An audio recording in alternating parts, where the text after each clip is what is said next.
Chapter 23, The Attitude of Studentship. Many people use the word growth in a very unconscious and confused way. They have a vague feeling about the word, but feelings are only the beginning of the possibilities of growth. They must be developed into clear ideas. Otherwise, they are merely associated with imaginations. One of the first requirements for self-growth is an attitude of studentship. Do you desire to grow? Very good. Do you discover that your desire does not lead to results? Very frustrating.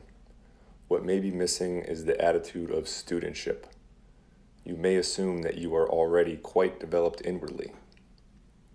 This is a totally inadequate assumption and makes any real growth impossible because it is an erroneous ego attitude.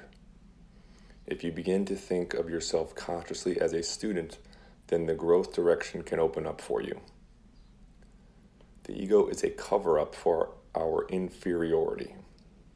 As a result of it, we either believe that we have arrived at a high state of development or go into the polarity of thinking we are absolutely no good. The studentship attitude is beyond these polarities, superiority or inferiority. Studentship exists when our intelligence is active rather than when our memory dominates. The open mind thinks, I am where I am. I strongly desire to improve. It has a sense of itself and of its state, and it begins to think actively in specific terms about improving its understanding and its knowledge. Studentship can arise only from a sense of I consciousness. When we do not have some sense of self-consciousness, then we must compare ourselves with others, either favorably or unfavorably. But our actual state has nothing to do with anyone else's state.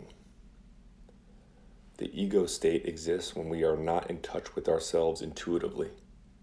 Therefore, we must compare ourselves with others. When we have the courage to live from the inner voices of our own authority, we can become students and make real progress. Then we experience a real joyfulness and a growing sense of self-fulfillment.